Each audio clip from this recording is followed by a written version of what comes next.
قرآن پاک میں سورہ فرقان کی آخری آیتوں میں اللہ تبارک و تعالی نے رحمان کے بندوں کی رحمان کے بندوں کے اوصاف بیان کیے ہیں کہ رحمان کے بندے کیسے ہوتے ہیں۔ ارشاد ہوتا ہے وَعِبَادُ الرَّحْمَنِ الَّذِينَ يَمْشُونَ عَلَى الْأَرْضِ هَوْنًا وَإِذَا خَاطَبَهُمُ الْجَاهِلُونَ قَالُوا سَلَامًا، اور رحمان کے بندے وہ ہیں الَّذِينَ يَمْشُونَ عَلَى الْأَرْضِ هَوْنًا، جب وہ زمین پر چلتے ہیں تو آہستہ عاجزی کے ساتھ چلتے ہیں۔ وَإِذَا خَاطَبَهُمُ الْجَاهِلُونَ قَالُوا سَلَامًا، اور جب جاہلوں سے مخاطب ہوتے ہیں، ان سے آمنا سامنا ہوتا ہے تو ان کو کہتے ہیں بس سلام، جاہلوں سے سلام اعراض کرتے ہیں۔ تو یوں تو سبھی اللہ کے بندے ہیں، ہر ایک کہتا ہے کہ میں اللہ کا بندہ ہوں، ہر اسلام والا، ہر مسلمان، ہر ایمان والا کہتا ہے کہ میں اللہ کا بندہ ہوں، مگر کچھ خاص لوگ وہ ہیں جن کو پروردگار عز و جل فرماتا ہے کہ یہ رحمان کے بندے ہیں، یہ اللہ کے بندے ہیں۔ یہ وہ لوگ ہیں جن کی خصوصیات سورہ فرقان کی آیت نمبر 63 سے لے کر آخر تک بیان ہو رہی ہیں۔ ان کی پہلی اور دوسری خصوصیت یہ ہے کہ ایک تو زمین میں یہ عاجزی کے ساتھ چلتے ہیں، اکڑ کر نہیں چلتے۔ وَعِبَادُ الرَّحْمَنِ الَّذِينَ يَمْشُونَ عَلَى الْأَرْضِ هَوْنًا، جب زمین پر چلتے ہیں تو آہستہ چلتے ہیں۔ وَإِذَا خَاطَبَهُمُ الْجَاهِلُونَ قَالُوا سَلَامًا، اور جب جاہلوں سے آمنا سامنا ہوتا ہے، خطاب ہوتا ہے، تو ان کو سلام کر کے نکل جاتے ہیں۔ یہ سلام سلام اعراض کہلاتا ہے، یعنی جان چھڑانے والا سلام۔ ان سے الجھتے نہیں ہیں، ان سے بات چیت زیادہ نہیں کرتے، ان کے سوالوں کے جواب نہیں دیتے، ان کے منہ نہیں لگتے، اس لیے کہ جاہلوں کے منہ لگیں گے تو وہ آپ کا ہی نقصان کریں گے، آپ کا وقت ضائع کریں گے، آپ کی سوچنے سمجھنے کی صلاحیت پر فرق پڑے گا، آپ کا وقت ضائع ہوگا، آپ کی انرجی ضائع ہوگی، آپ کا ذہن خراب ہوگا۔ ہو سکتا ہے کوئی ایسی بات کر دیں، اپنی جہالت کی وجہ سے کوئی ایسی بات کر دیں جو آپ کے ذہن میں بیٹھ جائے اور آپ کے لیے نقصان کا باعث بنے، جیسے کہ آج کل سوشل میڈیا کا دور ہے اور ہر کوئی جو ہے وہ دین اسلام پر بات کرنا چاہتا ہے، ہر کوئی، میڈیا کی آزادی ہے اور جناب ہر ایک کو کچھ نہ کچھ کمنٹس کرنے ہیں، ہر ایک کو کچھ نہ کچھ کہنا ہے۔ آئے دن نئے سے نئے کلپ، آئے دن نئے سے نئے کالم، آئے دن نئے سے نئے آرٹیکلز ہمارے سامنے آ رہے ہوتے ہیں۔ تو اگر ہم ہر ایک کو جواب دینے لگ جائیں، ہر کمنٹ کا اگر ہم جواب دینے لگ جائیں تو اپنا وقت بھی ضائع کریں گے اور بعض اوقات جاہلوں کے منہ لگ کر اپنی دنیا کے ساتھ ساتھ آخرت بھی خراب کریں گے۔ اس لیے ارشاد باری یہ ہے کہ جو رحمان کے بندے ہیں، نیک لوگ ہیں، شریف لوگ ہیں، سمجھدار لوگ ہیں، وہ کہتے ہیں قالوا سلاما، سلام اعراض کر کے نکل جاتے ہیں، ان کے منہ نہیں لگتے۔ تو ہر آدمی وہ نہیں ہوتا کہ جس کے آپ منہ لگیں اور جس سے آپ بات کریں۔ دوسری شان، رحمان کے بندوں کی دوسری شان کیا ہے؟ ارشاد ہوتا ہے وَالَّذِينَ يَبِيتُونَ لِرَبِّهِمْ سُجَّدًا وَقِيَامًا، وہ جو اپنی راتیں سجدے اور قیام کی حالت میں گزار دیتے ہیں۔ پہلے دو وصف تو وہ ہیں کہ جن کا تعلق سوشل ایکٹیویٹی سے ہے، لوگوں کے ساتھ آپ کیسے ہیں، خصوصاً لوگوں میں وہ کہ جو اپنے آپ کو کچھ سمجھتے ہیں مگر ہیں کچھ بھی نہیں، ان کے ساتھ آپ کیسے ہیں۔ دوسری بات، لوگوں کے سامنے چلنے پھرنے میں، ان کے سامنے اٹھنے بیٹھنے میں کہیں تکبر میں تو نہیں ہے۔ تو پہلی جو دو خصوصیات ہیں ان کا تعلق تو ہماری سوشل لائف سے ہے، مگر تیسری خصوصیت وہ ہے کہ جس کا تعلق اپنی ذات سے ہے۔ والذین یبیتون لربہم سجدا وقیاما، وہ لوگ جو اپنی راتیں سجدے اور قیام کی حالت میں گزار دیتے ہیں۔ یبیتون، بتاتے ہیں، گزارتے ہیں، لربہم، اپنے رب کے لیے، سجدا وقیاما، سجدے کی حالت میں، قیام کی حالت میں۔ اور پروردگار عز و جل ان سے بڑا راضی ہوتا ہے جو اللہ تبارک و تعالیٰ کے لیے قیام کرتے ہیں، جو رب کریم عز و جل کے لیے سجدہ کرتے ہیں۔ جب بندہ سجدہ کرتا ہے تو وہ اپنے پروردگار عز و جل کے نہایت قریب ہوتا ہے، اور خصوصاً یہاں بات ہو رہی ہے راتوں کی۔ اللہ اکبر، رات میں ایک وقت ایسا آتا ہے، تہائی رات کے بعد ایک وقت ایسا آتا ہے کہ اللہ تبارک و تعالیٰ کی رحمت خاص آسمان دنیا کی طرف متوجہ ہوتی ہے، اور ارشاد ہوتا ہے کہ ہے کوئی مانگنے والا اس کو عطا کیا جائے، ہے کوئی مغفرت کا سوالی اس کی مغفرت کر دی جائے، ہے کوئی رزق کا طالب اس کو رزق دیا جائے، ہے کوئی بخشش کا سوالی اس کی بخشش کی جائے۔ اور یہ ندا چلتی رہتی ہے، اور یہ رات کے آخری حصے میں ہوتا ہے، اور اس ندا کو پا لیتے ہیں وہ لوگ، اور ان رحمت بھری گھڑیوں کو پا لیتے ہیں وہ لوگ کہ جو راتوں کو اٹھ کر اپنے رب عز و جل کے لیے قیام کرتے ہیں، اپنے رب عز و جل کے لیے سجدے کرتے ہیں، توبہ اور استغفار کرتے ہیں اور دعائیں کرتے ہیں، وہ ان گھڑیوں کو، ان رحمت بھری گھڑیوں کو پا لیتے ہیں۔ اللہ تعالی ہمیں بھی نصیب کر دے۔ آج ہم میں سے ایک بڑی اکثریت ہے کہ جو راتوں کو جاگتے تو ہیں، مگر فیس بک پر یا یوٹیوب کی ویڈیوز پر یا پھر سوشل میڈیا پر یا فالتو لوگوں سے بات چیت میں یا چیٹ میں، یا ہم اتنے گروپس میں ہمیں ایڈ کر لیا گیا ہے، یا ہم نے خود اتنے گروپس بنا لیے ہیں کہ اب شاید اگر زندگی میں اور کوئی کام نہ کریں، صرف ہم انہی کو جواب دیتے رہیں، تو یہ بھی ایک بہت بڑا کام ہے۔ لیکن یہ دیکھیے کہ اس کام کا نتیجہ کیا ہے یا بینیفٹ کیا ہے، کیا دنیا کا کوئی فائدہ ہے یا آخرت کا کوئی فائدہ ہے؟ ہر وہ کام کیجئے جس میں آخرت کا فائدہ ہو یا دنیا کا فائدہ ہو۔ جس کام میں نہ دنیا کا فائدہ نہ آخرت کا فائدہ، وہ تو فضول ہے، وہ تو لغو ہے۔ قیامت کے دن جنتی جب جنت میں چلے بھی جائیں گے تو ان کو اس گھڑی پر حسرت ہوگی جو گھڑی دنیا میں بیکار گزاری تھی۔ تو جس کام میں نہ دنیا کا فائدہ نہ آخرت کا فائدہ، ان کاموں میں اپنا وقت صرف کر کے ملتا کیا ہے؟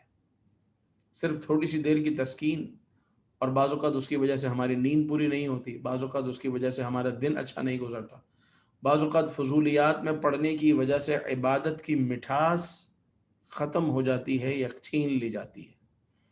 جب بندہ نہ کرنے والے کاموں میں پڑا رہتا ہے، نہ دیکھنے والی چیزیں دیکھتا رہتا ہے، تو جب وہ عبادت کے لیے بھی کھڑا ہوتا ہے تو اس کو وہ لذت نہیں ملتی، اس کو وہ مٹھاس نہیں ملتی، اس کو وہ چاشنی نہیں ملتی جو ملنی چاہیے تھی، اس لیے کہ اس کے ذہن پر وہ تصاویر، اس کے ذہن پر وہ ویڈیوز، اس کے ذہن پر وہ باتیں، اس کے ذہن پر وہ فضولیات اور وہ لغویات چھائی ہوئی ہیں کہ جس کی وجہ سے اس کا کنیکشن اللہ تبارک و تعالی سے مضبوط نہیں ہو رہا۔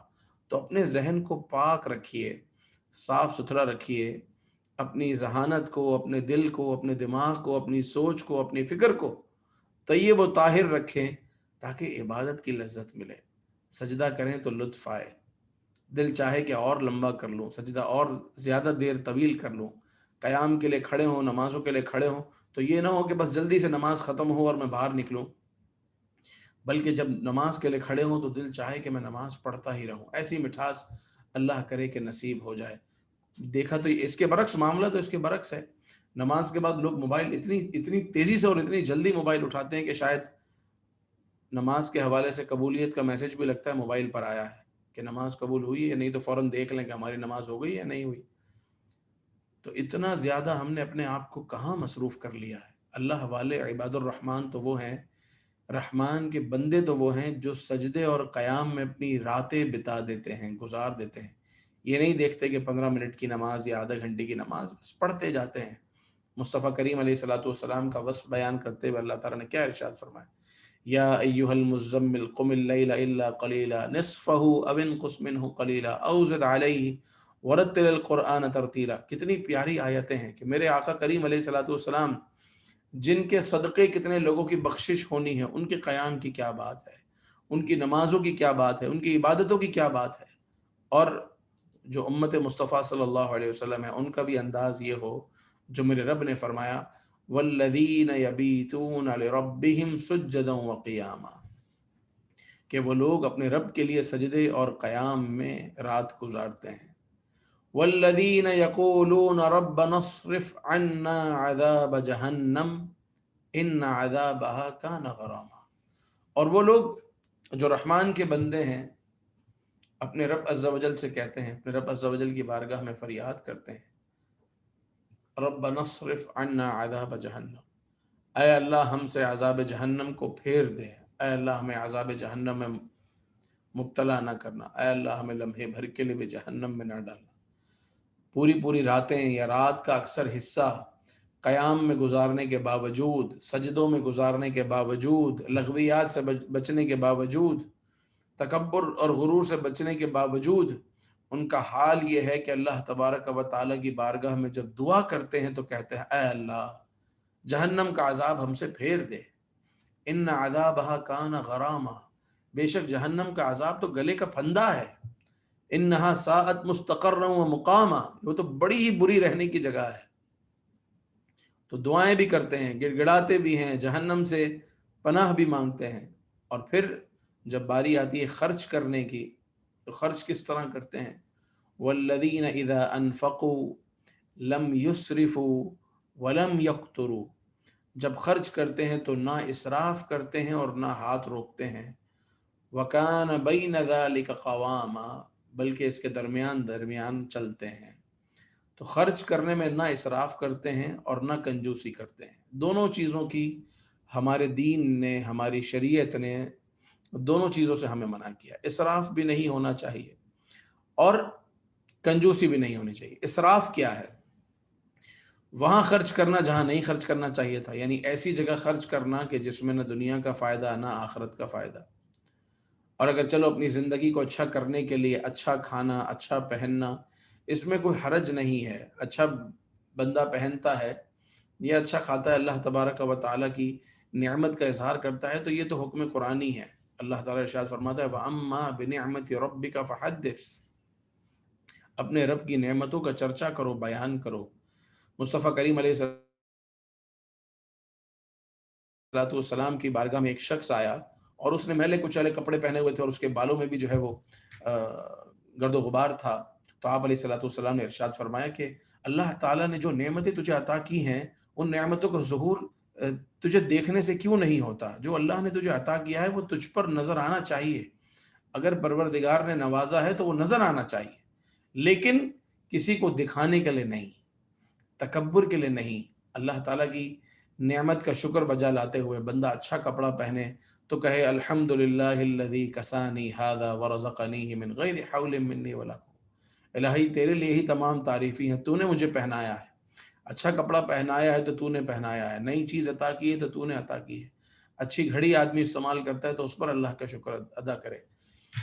تو پروردگار عز و جل کی نعمتوں کا چرچا کرنے میں حرج نہیں ہے، لیکن کسی کو دکھانے کے لیے نہ ہو، فضول نہ ہو، فقط اس لیے بہت زیادہ پیسوں میں خرید لینا کہ وہ کوئی برانڈ ہے اس لیے۔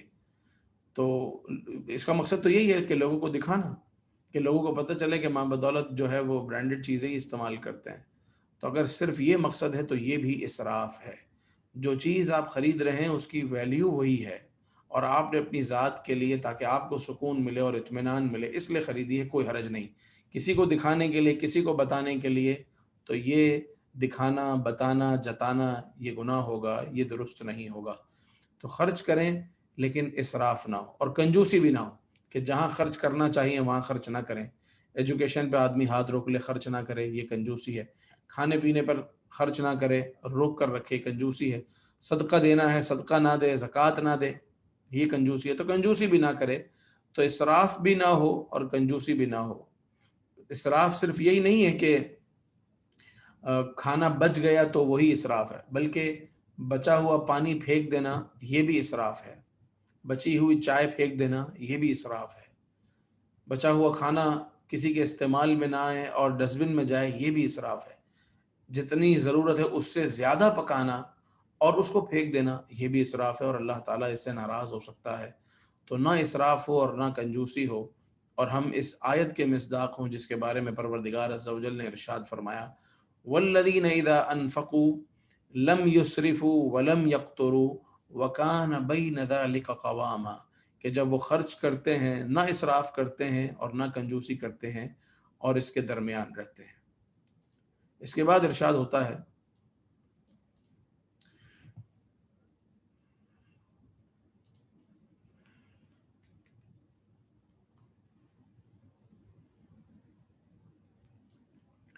والذین لا يدعون مع اللہ الہا آخر، اور وہ جو اللہ تبارک و تعالی کے ساتھ کسی کو شریک نہیں ٹھہراتے، ولا يقتلون النفس التي حرم اللہ الا بالحق، اور نہ ہی کسی جان کو قتل کرتے ہیں، لا يقتلون النفس، کسی جان کو قتل نہیں کرتے، التي حرم اللہ، جس کو اللہ تبارک و تعالی نے حرام کیا۔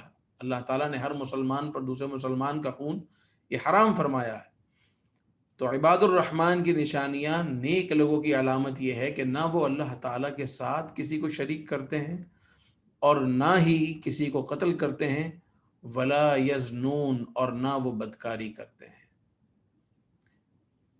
سب سے پہلی چیز کہ اللہ تعالیٰ کے ساتھ کسی کو شریک نہیں کرتے۔ دوسری بات، وہ کسی کو ناحق قتل نہیں کرتے، اور تیسری چیز بدکاری نہیں کرتے۔ آقا کریم علیہ الصلوۃ والسلام سے سوال ہوا، یا رسول اللہ صلی اللہ علیہ وسلم سب سے بڑا گناہ کیا ہے؟ آپ علیہ الصلوۃ والسلام نے ارشاد فرمایا، سب سے بڑا گناہ اللہ کے ساتھ کسی کو شریک ٹھہرانا۔ پوچھا گیا، یا رسول اللہ پھر کون سا سب سے بڑا گناہ ہے؟ آپ علیہ الصلوۃ والسلام نے ارشاد فرمایا، کسی کو ناحق قتل کرنا۔ پھر پوچھا گیا کہ یا رسول اللہ اس کے بعد کون سا گناہ بڑا ہے؟ تو آپ علیہ الصلوۃ والسلام نے کہا، اپنے پڑوسی کی عورت سے بدکاری کرنا۔ اس پر یہ آیت نازل ہوئی۔ جب آپ علیہ الصلوۃ والسلام نے یہ باتیں ارشاد فرمائیں تو قرآن پاک کی یہ آیت مصطفیٰ کریم علیہ الصلوۃ والسلام کی بات کی تصدیق میں نازل ہوئی کہ والذین لا يدعون مع اللہ الہا آخر، وہ لوگ جو اللہ تبارک و تعالیٰ کے ساتھ کسی کو شریک نہیں کرتے۔ یہ نیک لوگوں کی علامت ہے نا، تو اس کے جو اپوزٹ ہے وہ برے لوگ ہوئے۔ اور دوسرا وصف یہ کہ ولا یقتلون النفس التي حرم اللہ الا بالحق، اور نہ ہی کسی جان کو ناحق قتل کرتے ہیں، ولا یزنون، اور نہ بدکاری کرتے ہیں، ومن یفعل ذلک یلقى اثاما، اور جو ایسا کرے تو اس نے برا کیا، یضاعف له العذاب یوم القیامہ، دگنا کرے گا اللہ تعالیٰ اس کے لیے عذاب کو دگنا کرے گا قیامت کے دن، ویخلد فیہ مہانا، اور وہ اس میں عذاب میں ہمیشہ رہے گا۔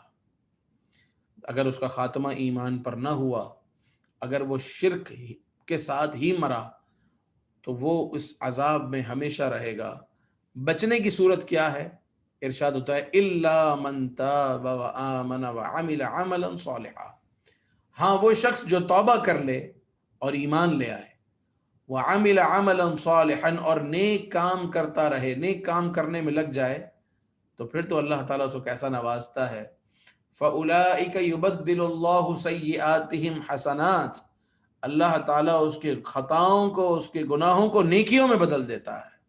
اللہ، کہاں تو بات ہو رہی تھی کہ جو یہ گناہ کرے تو اس کے لیے دگنا عذاب ہے، لیکن اگر رجوع اللہ ہو، اللہ تبارک و تعالیٰ کی بارگاہ میں توبہ کر لے، سچے دل سے ایمان لے آئے، نیک کام کرنے میں لگ جائے، اللہ کو راضی کرنے والے کاموں میں لگ جائے، فَأُولَئِكَ يُبَدِّلُ اللَّهُ سَيِّئَاتِهِمْ حَسَنَاتٍ، تو اللہ تعالیٰ اس کی خطاؤں کو، اس کی سیئات کو حسنات یعنی نیکیوں میں تبدیل فرما دیتا ہے۔ وَكَانَ اللَّهُ غَفُورًا رَحِيمًا، اور اللہ تبارک و تعالیٰ بخشنے والا بڑا مہربان ہے۔ پروردگار عز و جل کتنا کریم ہے، بندہ نافرمانی کرتا ہے، بندہ غلطی کرتا ہے۔ آج اگر دنیا میں کسی کی بات، کسی بڑے بادشاہ کی، کسی بڑے آدمی کی بات نہ مانے اور وہ ناراض ہو جائے تو اس کے، اگر وہ راضی ہو بھی جائے تو پہلے والی بات نہیں آتی، اس کے دل میں ایک بات رہ جاتی ہے، آپ نے اپنی کمپنی کے باس کے ساتھ کچھ ایسا کیا جو نہیں ہونا چاہیے تھا۔ اب اگر وہ چلو اس نے معاف کر بھی دیا، لیکن جو پہلے والا ریلیشن ہے وہ نہیں بنے گا۔ مگر میرے رب عز و جل کا قانون ہی نرالا ہے، گناہگار جب توبہ کرتا ہے، آپ علیہ الصلوۃ والسلام نے ارشاد فرمایا کہ ہر بنی آدم خطا کار ہے، اور سب سے بہتر خطا کار وہ ہیں جو توبہ کرنے والے ہیں۔ تو جب بندہ اللہ تبارک و تعالیٰ کی بارگاہ میں توبہ کرتا ہے تو اللہ تعالیٰ نہ صرف اس کے گناہ کو مٹاتا ہے بلکہ اس کو اپنا خاص قرب بھی عطا فرما دیتا ہے۔ سچی توبہ ہو تو ارشاد ہوتا ہے فَأُولَئِكَ يُبَدِّلُ اللَّهُ سَيِّئَاتِهِمْ حَسَنَاتٍ، ارے ہم اس کی خطاؤں کو نیکیوں میں بدل دیتے ہیں۔ کیا مطلب ہے خطاؤں کو نیکیوں میں بدل دیتے ہیں؟ اس پر مفسرین نے مختلف اقوال بیان کیے، تو کہا کہ پروردگار عز و جل اس کو گناہوں کے بعد نیکیوں کی توفیق دے دیتا ہے، تو اس کو گناہوں کے بعد نیکیوں کی توفیق ملنا شروع ہو جاتی ہے، تو یہ اس کے گناہ نیکیوں میں بدل گئے۔ اور بعض نے کہا کہ واقعی اس کے جتنے گناہ ہوئے تھے، کیونکہ رب کریم عز و جل کی رحمت اس کا تو کوئی شمار ہی نہیں ہے۔ ارشاد ہوتا ہے قُلْ يَا عِبَادِيَ الَّذِينَ أَسْرَفُوا عَلَىٰ أَنفُسِهِمْ لَا تَقْنَطُوا مِن رَحْمَةِ اللَّهِ إِنَّ اللَّهَ يَغْفِرُ الذُّنُوبَ جَمِيعًا۔ اللہ تعالیٰ فرماتا ہے کہ اے حبیب علیہ الصلوۃ والسلام، آپ میرے بندوں سے کہہ دیں، قل، آپ کہہ دیجئے، یا عبادی، اے میرے بندوں، الذین اسرفوا علی انفسہم، جنہوں نے اپنے جانوں پر زیادتی کی ہے، ظلم کیا ہے، لا تقنطوا من رحمت اللہ، اللہ کی رحمت سے مایوس نہ ہو، لا تقنطوا من رحمت اللہ، اللہ کی رحمت سے مایوس نہ ہو، ان اللہ یغفر الذنوب جمیعا، اللہ تعالیٰ سب گناہوں کو بخش دیتا ہے۔ تو پروردگار عز و جل جب اپنے بندے کی توبہ قبول فرماتا ہے تو اس کے گناہوں کو نیکیوں میں بدل دیتا ہے۔ بعض اوقات جتنے اس کے گناہ تھے اللہ تعالیٰ اس کو نیکیوں پہ بدلنے میں بے شک قادر ہے، اس کی رحمت تو بڑی وسیع ہے۔ ایک شخص سرکار دو عالم صلی اللہ علیہ وسلم کی بارگاہ میں حاضر ہوا اور عرض کی، یا رسول اللہ صلی اللہ علیہ وسلم، میں نے بہت گناہ کیے ہیں، مجھ سے بڑی غلطیاں ہوئی ہیں، آپ بتائیے کہ کیا میری مغفرت ہے یا نہیں؟ آپ علیہ الصلوۃ والسلام نے ارشاد فرمایا کہ بالکل ہے۔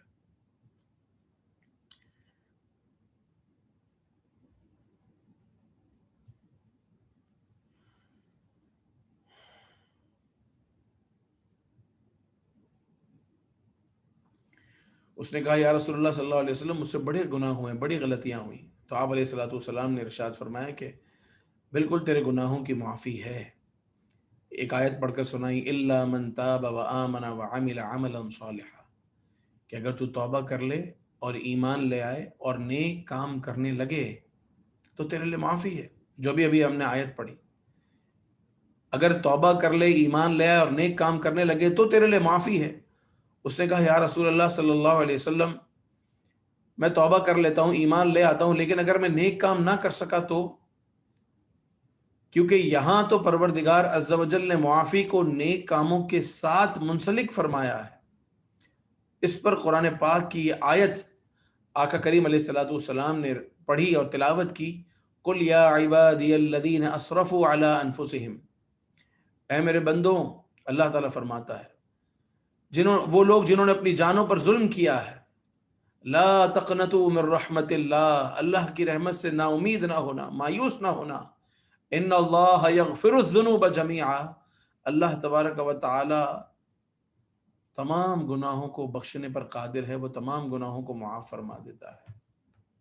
تو توبہ اور کے بعد، ایمان لانے کے بعد، توبہ کے بعد تو نیک اعمال کرنے ہی چاہیے، مگر اللہ تبارک و تعالی نے جو معافی کو رکھا ہے وہ اپنی مشیت پر رکھا ہے، وہ چاہے تو بخش دے۔ ایک آیت میں ارشاد ہوتا ہے، اللہ تعالیٰ ارشاد فرماتا ہے، ان اللہ لا یغفر ان یشرک بہ ویغفر ما دون ذلک لمن یشاء، اللہ تعالیٰ شرک کو معاف نہیں کرتا، اس کے علاوہ جو چاہے وہ معاف کر دیتا ہے۔ تو جب یہ آیت تلاوت کی آپ علیہ الصلوۃ والسلام نے، تو اس آنے والے شخص نے کہا، اس کا مطلب کہ میری معافی اللہ تعالیٰ کی مشیت پر موقوف ہے، اللہ چاہے گا تو معاف کرے گا۔ ایک اور آیت تلاوت کی تو اس کے جواب میں اس شخص نے کہا، اس آیت کا مطلب تو یہ کہ اگر میں نیک کام کروں گا تو اللہ معاف کرے گا۔ دوسری آیت کا مطلب یہ ہے کہ اللہ تعالیٰ چاہے گا تو معاف کرے گا۔ بے شک دونوں باتیں اپنی اپنی جگہ درست ہیں، مگر وہ یہ چاہتا تھا کہ مجھے حضور سے کوئی ایسی بات مل جائے کہ بس میرے دل میں ٹھنڈ ہو جائے کہ میں بخشا گیا ہوں۔ اس پر آپ علیہ الصلوۃ والسلام نے یہ آیت پڑھی، قل یا عبادی الذین اسرفوا علی انفسہم، اے میرے بندوں جنہوں نے اپنی جان پر ظلم کیا ہے، لا تقنطوا من رحمت اللہ، اللہ کی رحمت سے نا امیدی نہیں ہے، مایوس نہ ہونا، ان اللہ یغفر الذنوب جمیعا، اللہ سب گناہوں کو بخش دے گا۔ تو یہ سوچ کر پروردگار عز و جل کی رحمت بڑی وسیع ہے، اس کی رحمت کی طرف بڑھیں، نہ کہ یہ کہ ان آیتوں کو سن کر بندہ گناہوں پر دلیر ہو جائے کہ چلو اب کچھ بھی نہیں ہوتا، گناہ کرو بعد میں معافی مانگ لیں گے۔ نہیں، یہ تو بہت زیادہ خطرناک ہے، کیونکہ ہم نہیں جانتے کہ کس لمحے موت آ جائے، گناہ کرتے ہوئے موت آ جائے، اور نہ ہم یہ جانتے ہیں کہ اگر اس سوچ کی وجہ سے رب ناراض ہو گیا تو پھر بخشے گا کون؟ بخشش تو صرف اسی کے یہاں سے ملنی ہے۔ تو اس لیے اللہ تبارک و تعالیٰ کی طرف ہماری لو ہو، اور ہم عباد الرحمن کے صدقے ان کے نقش قدم پر چلیں۔ ان آیتوں میں جو خصائص اور جو خصوصیات بیان ہو رہی ہیں، اللہ تعالیٰ ہمیں ان پر عمل کی سعادت بخشے۔ آگے ارشاد ہوتا ہے، وَمَن تَابَ وَعَمِلَ صَالِحًا فَإِنَّهُ يَتُوبُ إِلَى اللَّهِ مَتَابًا، اور جو توبہ کر لے اور نیک کام کرے اور اللہ تبارک و تعالیٰ کی طرف توبہ کر لے، اللہ تعالیٰ بے شک توبہ قبول کرنے والا ہے۔ وَالَّذِينَ لَا يَشْهَدُونَ الزُّورَ، اور رحمان کے بندوں کی ایک خصوصیت یہ بھی ہے کہ لا یشہدون الزور، وہ غلط گواہی نہیں دیتے، وہ بری گواہی نہیں دیتے. وَإِذَا مَرُّوا بِاللَّغْوِ مَرُّوا كِرَامًا. تو ایک تو ناحق گواہی دینا یہ گناہ ہے، یعنی ایک تو جھوٹ بولنا ہے، اور پھر دوسرا یہ کہ آپ کے گواہی دینے کی وجہ سے وہ سزا کا مستحق ہو گیا، تو یہ بہت سخت ہے. اور اسی طریقے سے گواہی کو چھپانا یہ بھی بہت برا ہے. تو نہ گواہی چھپاتے ہیں نہ بری گواہی دیتے ہیں. وَإِذَا مَرُّوا بِاللَّغْوِ مَرُّوا كِرَامًا. اور جب کسی لغو بات کے پاس سے گزرتے ہیں، مروا کرامہ، تو اپنی عزت بچاتے ہوئے گزر جاتے ہیں. یعنی کسی ایسی جگہ چلے گئے کہ جہاں کچھ اچھا نہیں ہے، وہاں کا ماحول اچھا نہیں ہے، وہاں کی سراؤنڈنگ اچھی نہیں ہے، وہاں کے لوگ اچھے نہیں ہیں، اور بس بندہ پڑ گیا ہے، وہاں پہنچ گیا ہے، تو عزت بچاتا ہوا وہاں سے نکل جائے. کسی ایسی سوسائٹی میں چلا گیا، کسی ایسی صحبت میں چلا گیا کہ جہاں نہیں جانا چاہیے تھا، جو لغو ہے، بری ہے، تو وہاں ملوث ہونے کے بجائے، ان کے ساتھ شامل ہونے کے بجائے، مروا کرامہ، اپنا دامن بچا کے وہاں سے نکل جاتے ہیں. اللہ تعالی ہمیں اس وصف پر بھی عمل کی توفیق بخشے. اگلا وصف ان کا یہ ہے، والذین اذا ذکروا بآیات ربہم. اور جب ہماری آیتیں ان پر تلاوت کی جاتی ہیں، ہماری آیتیں ان پر بیان کی جاتی ہیں، انہیں یاد دلائی جاتی ہیں، لم یخروا علیہا صما وعمیانا، تو ان آیتوں پر اندھے اور بہرے ہو کر گرتے نہیں ہیں. کیا مقصد؟ کہ جب انہیں آیتیں پڑھ پڑھ کر سنائی جائیں، بتائی جائیں، تو ایسے نہیں ہو جاتے جیسے بندہ اندھا ہو اور بہرا ہو، گونگا بہرا ہو، ایسے نہیں ہو جاتے. کیونکہ جو سننے والا ہے وہ سنتا ہے، عمل کرتا ہے. جو اکھیارا ہے وہ دیکھتا ہے اور صحیح چلتا ہے. لیکن جو نابینا ہو اور جس کو آواز نہ آتی ہو، تو جس کو آواز نہ آتی ہو آپ جو بھی بولتے رہے اس کو تو آواز آئی نہیں رہی. تو ایسے مت ہو جاؤ کہ جب آیات قرآنیہ تلاوت کی جائیں، جب اللہ کے دین کی بات ہو، تو بندہ بولے چھوڑو ان کو، یہ تو بس ایسے ہی ہے. تو یہ ہے اس پر اندھے ہو جانا یا بہرے ہو جانا. تو نیک لوگوں کا وصف یہ ہے کہ جب ان کے سامنے اللہ رسول کی بات کی جاتی ہے، اللہ تعالیٰ کی آیات تلاوت کی جاتی ہیں، قرآن کی آیت تلاوت کی جاتی ہے، کوئی نصیحت کی بات کی جاتی ہے، تو گونگے بہرے نہیں بنتے، اندھے نہیں بنتے، بلکہ سنتے ہیں، یاد رکھتے ہیں اور سمجھتے ہیں. والذین یقولون ربنا هب لنا من ازواجنا وذریاتنا قرۃ اعین. اور ان نیک لوگوں کا ایک اور وصف یہ ہے، عباد الرحمن کا ایک اور خوبصورت وصف یہ ہے کہ جب یہ دعا کرتے ہیں تو اس طرح کرتے ہیں، ربنا هب لنا من ازواجنا وذریاتنا قرۃ اعین، کہ اے ہمارے رب، اے ہمارے پروردگار، هب لنا من ازواجنا وذریاتنا قرۃ اعین، کہ ہماری بیویوں کو، ہماری ازواج یعنی بیویاں، اور ذریت یعنی اولاد، اے اللہ ہماری بیویوں کو اور ہماری اولاد کو ہماری آنکھوں کی ٹھنڈک بنا. ایک دعا تو یہ مانگتے ہیں کہ یا اللہ ہمیں جہنم سے بچا، لیکن دنیا میں رہنا ہے. دنیا میں آدمی کی خوشیاں کن کے ساتھ ہوتی ہے؟ گھر والوں کے ساتھ ہوتی ہے، اپنے بچوں کے ساتھ ہوتی ہے، اپنی اولاد کے ساتھ ہوتی ہے، اپنی ازواج کے ساتھ ہوتی ہے.